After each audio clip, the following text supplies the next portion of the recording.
مومنین آپ نے عبداللہ بن عمر رضی اللہ عنہ کا نام نہیں شامل کیا، حالانکہ نبی پاک صلی اللہ علیہ وسلم کے معیار خلافت تقوی اور صلاحیت دونوں پہ پورا اترتے تھے۔ قربان جاؤں سیدنا حضرت عمر فاروق رضی اللہ عنہ کے جواب کے اوپر، انہوں نے کہا اس کے نااہل ہونے کے لیے یہی کافی ہے کہ وہ خلیفہ وقت کا بیٹا ہے، انہوں نے نہیں نامزد کیا۔ حضرت عثمان غنی رضی اللہ عنہ نے جناب اپنا کسی بیٹے کو نامزد نہیں کیا، مولا علی کرم اللہ وجہہ نے کبھی اپنے بیٹے کو نامزد نہیں کیا، وہ مسلمانوں کے اکابرین نے مل کے جناب حضرت امام حسن کو جناب خلیفہ بنایا۔ اور تمہارے خاندان کے اندر رحمان کا فضل بھی تمہارے پہ، رحمان کا لطف بھی تمہارے پہ، رحمان کی ضیاء بھی تمہارے پہ، رحمان کے جناب ہر قسم کی موجیں بھی تمہارے پہ۔ اس الیکشن کے اندر جو پچھلا گزرا، مولانا فضل الرحمان الیکشن لڑ رہے ہیں، آپ کا لطف الرحمان الیکشن لڑ رہے ہیں، آپ کا جناب عطاء الرحمان الیکشن لڑ رہے ہیں، آپ کا عبید الرحمان الیکشن لڑ رہے ہیں، آپ کا اسد الرحمان بیٹا الیکشن لڑ رہے ہیں، آپ کا اسجد الرحمان بیٹا الیکشن لڑ رہے ہیں۔ اور 2002 کے اندر پہلی دفعہ ان کو اقتدار کی جو موج ملا ایک فوجی ڈکٹیٹر کی گود میں بیٹھ کے انہوں نے اپنے خاندان کے 14 بندے ایم این اے، ایم پی اے، سینٹر، وزیر اور مشیر بنوائے۔ یہ حق چار یار کا نظام ہے؟ تم حق چار یار کے نظام کے حوالے سے بھی منافق ہو، اور تم جمہوریت کے حوالے سے بھی منافق ہو، اور تم کہتے ہو کہ ہم حقیقی جمہوریت کے لیے، اور تم پاک فوج کے شہداء کے اوپر جناب ہرزہ سرائی کر رہے ہو، اور انڈیا کے بارڈر پہ جا کے کر رہے ہو۔ اور پھر تیسری بات تم کہتے ہو کہ ہمارے ٹیکسوں کے پیسے پہ، واہ سبحان اللہ، ماں صدقے جائے پیو ڈسکے جائے، وہ منہ تے متھا، اور تم ہاتھ پھیلانے والے لوگ ہو، دینے والے نہیں ہو، یہ ہے تمہارا ہاتھ۔ مجھے مجبوری کے تحت کہنا پڑتا ہے، کیونکہ میں مدرسوں کو پاکستان کی اساس، بنیاد، نظریہ پاکستان کی بنیاد سمجھتا ہوں، پاکستان کے تمام مکتبہ فکر کے مدرسوں کو۔ لیکن تمہارے جیسے علماء، تمہارے جیسے سیاسی مذہبی زعماء، انہوں نے بدنام کیا ہے اس وقت سب کو۔ تم ٹیکسوں کے پیسے، وہ تم زکوٰۃ، چندہ، خیرات، بھیک کے اوپر پلنے والے ہو، تم کہتے ہو ہمارے ٹیکسوں کے پیسے۔ تو جناب آج یہ بھی کٹا کٹی نکھیڑ لو، آپ ذرا ٹیکسوں کی، میری چیلنج ہے اس پریس کانفرنس کے ذریعے سے، کوئی سینسیبل حافظ حمداللہ صاحب جیسا یا کوئی بھی ان کا لیڈر، وہ پوری کی پوری مولانا فضل الرحمان صاحب کی اور ان کے خاندان کی ایف بی آر کی پچھلے 15 سال، 20 سال کی، 30 سال کی جس میں یہ اقتدار میں رہے ہیں، اس کی شیٹ لے کر آئے ہر سال کی۔ ذرا قوم کو بھی تو پتہ چلے کہ فوجی جوانوں کو جو پیسہ جا رہا ہے وہ ان کے خاندان کے ٹیکسوں سے جا رہا ہے۔ تو یہ جتنی چولیں اور بکواسات مولانا فضل الرحمان صاحب نے کی، پورا پاکستان کا دل دکھا ہوا ہے۔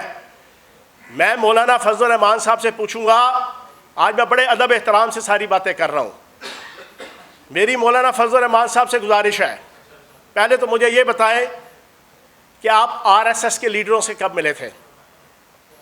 میرا پہلا سوال ہے۔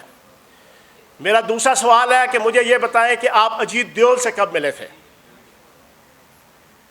میرا تیسرا سوال ہے کہ آپ نے حکیم اللہ محسود جب مارا گیا، اس سے 2 دن پہلے آپ نے اس کے رائٹ ہینڈ لطیف خان محسود کو خفیہ ایک افغانستان کا وزٹ کر کے ملاقات کی تھی، اور پھر اس کے بعد 2 دن کے اندر اٹیک ہوا اور حکیم اللہ محسود چلا گیا۔ آپ کون سی مخبریاں کرتے رہے ہیں؟ اور میں اپنی گفتگو کو اختتام کی طرف لے جاتے ہوئے، اجمل خان نیازی، ڈاکٹر اجمل خان نیازی اسکالر گزرے ہیں، 12 اگست 2012 کی بات ہے، ان کا نوائے وقت کے اوپر کالم آیا کرتا تھا، میں نے خود پڑھا ہے، میرے پاس ریکارڈ ہے۔ اس کالم کے اندر ڈاکٹر اجمل نیازی صاحب لکھتے ہیں کہ مجھے عبدالستار خان نیازی صاحب نے بتایا کہ میں مولانا مفتی مرحوم صاحب، اللہ پاک انہیں جنت الفردوس پہ جگہ دے، میں ان سے ملنے کے لیے ان کے گھر گیا، میں ان سے گفتگو کر رہا تو ایک لڑکا چھوٹا سا 10 سال کا بار بار اندر آئے، مولانا مفتی محمود صاحب اس کو دھتکار کے برا بلا کہہ کے باہر نکال دیں، 1 دفعہ 2 دفعہ 3 دفعہ، چوتھی دفعہ کیا تو مولانا عبدالستار خان نیازی صاحب نے بڑے ادب سے پوچھا مولانا مفتی محمود صاحب سے کہ مولانا یہ کون ہے، کیوں آپ بار بار اس کو برا بلا کہہ کے باہر نکال رہے ہیں؟ تو مولانا مفتی محمود صاحب نے کہا کہ یار یہ میرا بیٹا فضل الرحمان ہے، یہ میرے مخالفوں کو میری مخبریاں کرتا ہے میری باتیں سن سن کے. اور تم بچپن سے مخبر ہو, تمہارے باپ کی گواہی ہے کہ تم مخبر ہو. کبھی عالمی اسٹیبلشمنٹ کی مخبری کرتے ہو, کبھی کس کی کبھی کس کی. اب تم یہ کہنے لگے ہو, اور تیسری سے بڑی اہم بات کی, کہتے ہیں جلسے میں غصہ کیسے دکھا رہے ہیں, او بھائی تمہارے خلاف ایکشن ہو رہا ہے, بی ایل اے کے خلاف ہو رہا ہے, جو کنفرم کتے ہیں, جو کنفرم فطرت الخارج ہے, جو کنفرم فطرت الہندوستان ہے, جس کو بالی ووڈ سے لے کے اجیت دیول, جے شنکر, راج ناتھ, مودی, سارے کے سارے برملا کہہ رہے ہیں کہ ہم بلوچستان کو علیحدہ کرنے کی تحریک چلا رہے ہیں. کہہ رہے ہیں کہ نہیں کہہ رہے؟ پورا پاکستان سن لے. جن کو وہ کہہ رہے ہیں اس بی ایل اے کو جہنم رسید کرنے کے لیے, کتے کی موت دینے کے لیے, میرے پاک فوج کے جوان اور افسر 3.5 لاکھ مربع کلومیٹر کے اس ایریا کے اندر جہاں پر صرف 2.5 کروڑ کی آبادی ہے, 44% پاکستان, اس مشکل علاقے کے اندر اپنی جانیں قربان کر رہے ہیں. تمہیں کس بات کا غصہ؟ کھوتا مریا کھاریاں تو سوک وزیر آباد. who the hell are you؟ تم کون ہو؟ نہ 3 میں, نہ 13 میں, نہ ہیوں میں, نہ شیوں میں. تمہارا اس سارے معاملے سے کیا تعلق جو تم اتنا منہ سے تھوک نکال رہے ہو, تم اتنا غصہ. لیکن اصل کہانی کیا ہے؟ اصل کہانی آر ایس ایس سے ملاقاتیں, اصل کہانی جمعیت علماء ہند کی وہ پرانی سوچ اور اس کے تحت آپس کے رابطے, اصل کہانی اجیت دیول سے ملاقاتیں. میں نے 2 سوال پوچھے ہیں, یہ مجھے بتا دیں کس تاریخ کو ملے, کس سال ملے, پھر میں بتاؤں گا کب ملے اور کیسے ملے. آپ نے قصور شہر کی چوائس آپ سے کروائی گئی, آپ کو آپ کے چیف پیٹرز نے لکھا لکھایا سبجیکٹ دیا, مواد دیا, اور آپ نے یہ بول دیا. لیکن یہ آپ کے پلے پڑ گیا ہے, آپ کے گھٹوں میں پڑ گیا ہے, آپ کی پاؤں کی زنجیر بن گیا ہے.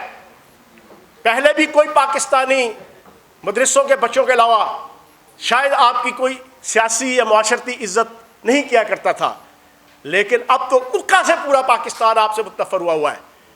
میری آپ سے ریکویسٹ ہے کہ آپ معافی مانگیں, شہداء کی فیملی سے معافی مانگیں, شہداء کے عزیز و اقارب سے معافی مانگیں, 26 کروڑ پاکستانیوں سے معافی مانگیں.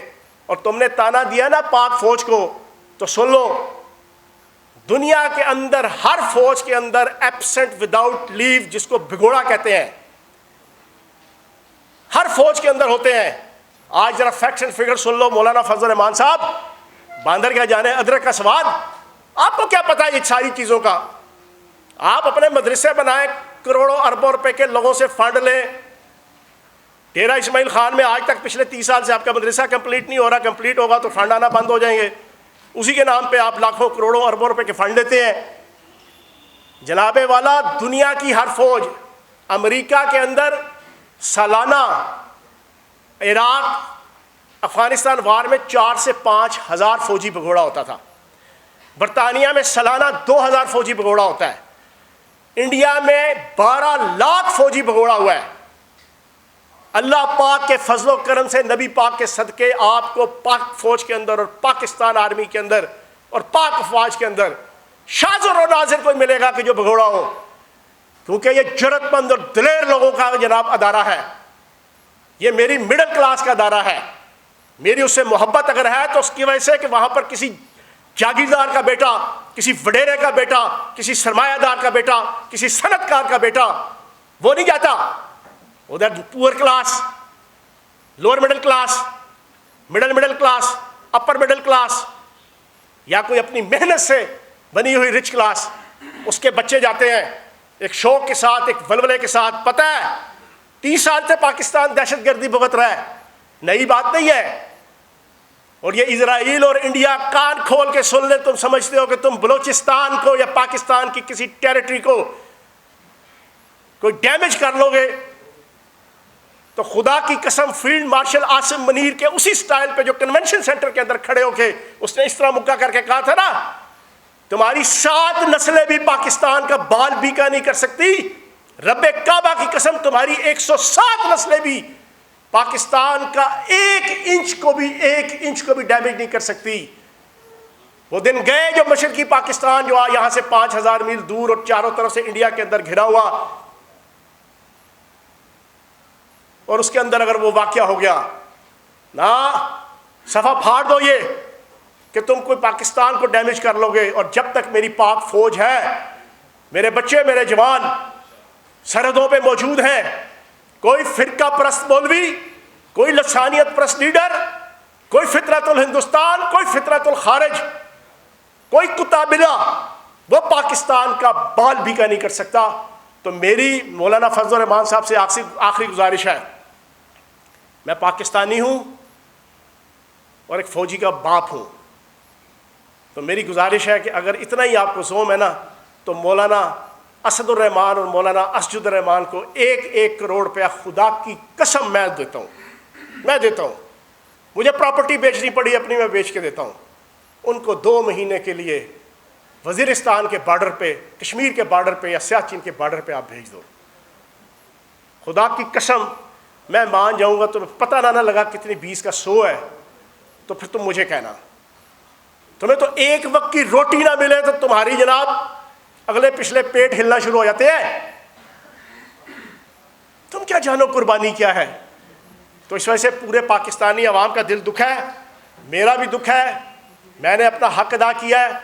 میرا آپ سے مطالبہ ہے 26 کروڑ پاکستانیوں، ہزاروں شہداء کی فیملیز کی حیثیت کی نمائندگی کرتے ہوئے، اور میرے آخر میں بات کروں گا JUI فضل الرحمان کے زعماء سے اور قائدین سے اور اکابرین دیوبند سے کہ وہ اس چیز کا نوٹس لیں کہ یہ مولانا فضل الرحمان صاحب نے جو چول ماری ہے، بے تکی اور بے ڈھنگی بات کی ہے، یہ کیوں کی ہے؟ بے مقصد نہیں کی۔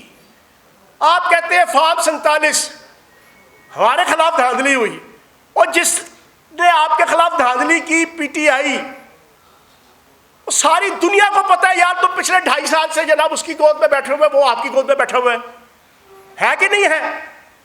تو پھر بتاؤ، اگر تمہارا مینڈیٹ PTI نے چوری کیا ہے تو یہ جپیا اور پپیا تم کس چیز کی لگاتے ہو اسد کیسر کو اور جناب اور PTI کی لیڈرشپ کو؟